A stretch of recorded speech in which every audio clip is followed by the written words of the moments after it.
supercharged ride through the Wrestleverse because it is time for your rundown. Let's get it.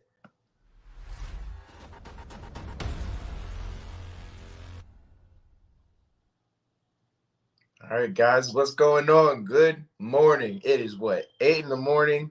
Jesus Christ. I barely got any sleep last night, but y'all don't care about that. Y'all don't care about me and what I go through. Y'all care about the rundown that we do, and we are doing the Monday Night Raw rundown from last night, and there was a lot that went down. Gotta say, it was a good amount. So let's get right into it, guys.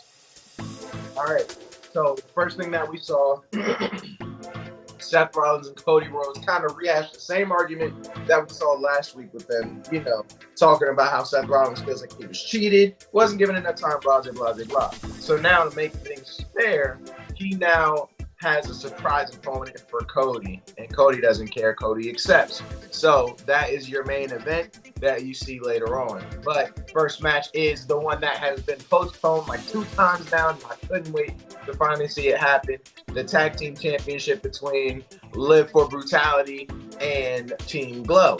Now, Rhea and Liv almost won. Like, this was amazing to watch. It was so close. They almost put it away. It was so great.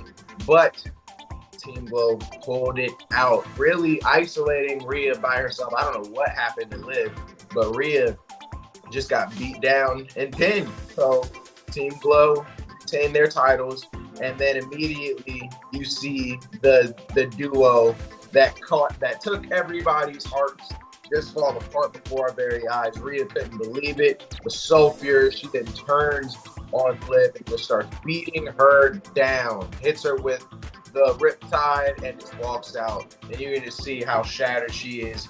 Maybe a heel turn. Please let this be the sign that she's going to the dark side and joining Edge's stable. Oh, that would be amazing. I've been waiting for it, and I'm praying for it. Please, Rhea, do it. Do it. Anyway, next we see Bianca and Sonya. And as you guys know, last week, Sonya, pulled that dirty move to get her a title fight. And so she's talking all her trash, but she's in uniform, so she keeps reminding Bianca, you can't touch me. Bianca almost, still hits her with with her finisher and just puts the fear of God in Sonya. She does put her down, but she demands that some kind of reprimanding take place. And so Bianca just pays a fine of $1 because that's how much Sonya's worth right now. Nobody's liking what she's been up to. So I really like this part. It was just kind of silly.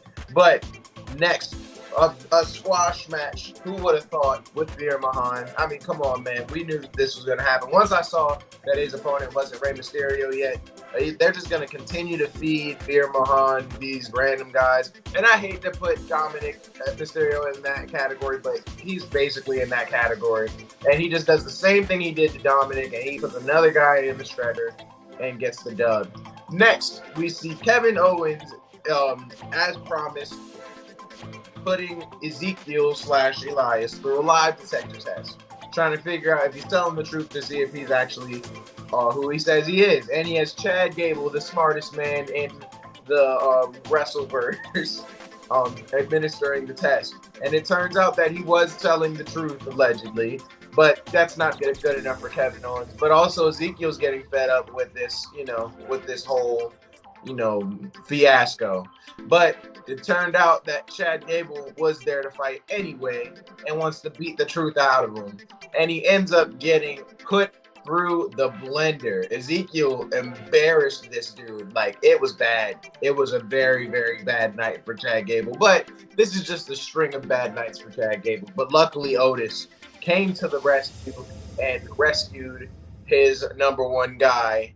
And they walked out the ring, with at least some of their pride intact. So maybe Ezekiel's going to team up with Gable Steveson in the future. I don't know, but seems like that's maybe the direction that they're going. But we'll see.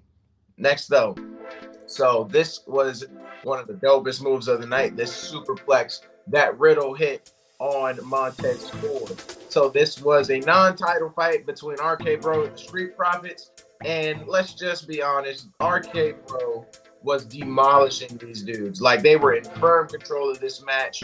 It was ridiculous until the Street Profits pulled this pretty crafty, pretty dirty move where they acted like the Usos were coming out. It was literally just a distraction, and the Street Profits just demolished from there. Took advantage of them while their heads were turned and got the pin. So, you know, they just were like, y'all are so worried about the Usos when you should be worried about us too. And that's true. They've been really, really good, and they are up and coming. So I don't know, man. I don't know, because at the end of the day, RK Bro was winning that match, but they have a point. If they weren't distracted, it probably would have went a different way. But you see Edge and Damian in their, you know, ominous purple light, and they're talking still to basically AJ Styles alone, because only AJ Styles is stepping to them. That's why they have to keep putting AJ Styles in this place. And Edge actually challenges him to another match at Backlash. And AJ, of course, accepts. But the lights go out in the middle of AJ's interview, and they just come out of nowhere and start beating him down again. It was bad. They just slam his arm a few times in like the locker thing, and they just stand over his body as he just screams of pain. Somebody has to be on AJ's team. And this next match, I think, is going to be the what's the word I'm looking for? The momentum that we need to give AJ a teammate. So Finn Balor, I actually asked on Twitter, I was like, where is Finn Balor? Because AJ needs Finn. But right after I said that, this happened.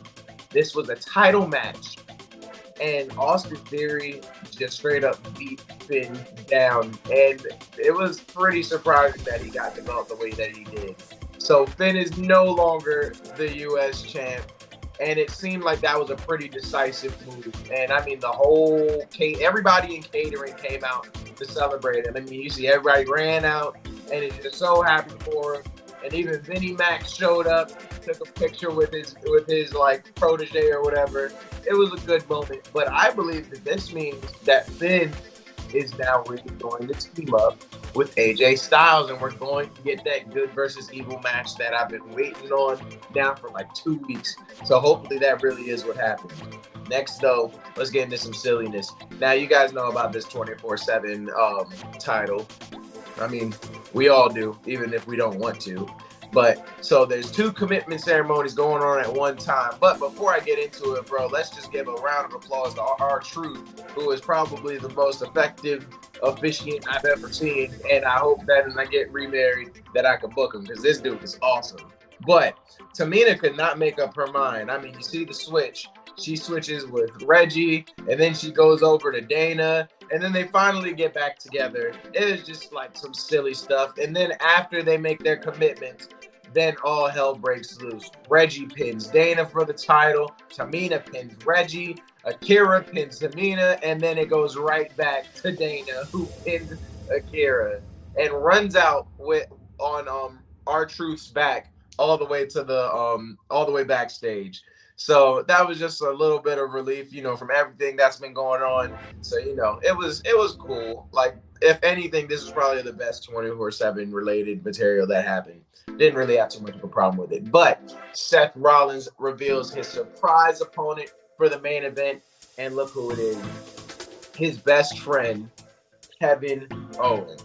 So I knew that this one was going to be a fire match. And it was, man. I mean, Kevin Owens put him through the blender and was just doing his thing. It was so fun to watch. Cody Rhodes was killing him too. Like, they took it to the broadcaster's table. And look at this superplex, man. I thought it was over several times. I mean, KO could not put him down. If we're being honest, Kevin Owens was crushing him. But the heart of Cody Rhodes was just showing through the entire fight. And he just refused to be put down. And after just a few moves of targeting Kevin Owens' injured back, he had enough, and he walks out. And it's also because I believe Seth Rollins was saying something to him, because he wasn't trying to get back in the ring. And Seth Rollins, I think, insulted him too many times, and he just walked right out. So, wow, I hated the ending. I absolutely hated this ending, because it was such a good fight. So maybe when Kevin Owens is at 100%, maybe then we'll see a match. I don't know, because it was great. And then Seth Rollins, like, snuck attack Cody when he wasn't looking, and that's how it ended. So In my opinion, it was a pretty trash ending, to be honest. But the match itself was very, very fire. Great. Absolutely great. But let's get right into our rating, shall we? You know how we do it. 5 is fight forever. 4, this is awesome. 3, you still got it. 2, what? 1, boring, don't watch. I would give this one 3 stars. I'll just give it 3 stars. All the the matches themselves were good, but there wasn't anything that made them pop to me.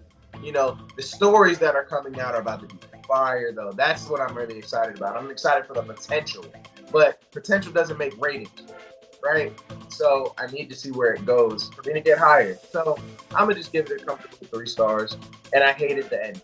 I really hated the ending. Like, I thought that was so dumb. It was such a good match. But maybe that's just the end of the friendship between Seth and KO, and maybe we'll see another match between them. That match was pretty dope too. But that's all I got for you guys today. So I'll see you guys again at 5 p.m. You know how we do the top 5 at 5. That'll be up next. And of course, I'll be doing the live tweeting for NXT. But of course, like, comment, share, subscribe to Take It to the Ring. Follow us on Instagram and Twitter. As always, guys, it's your boy T-John. And until next time, keep it real.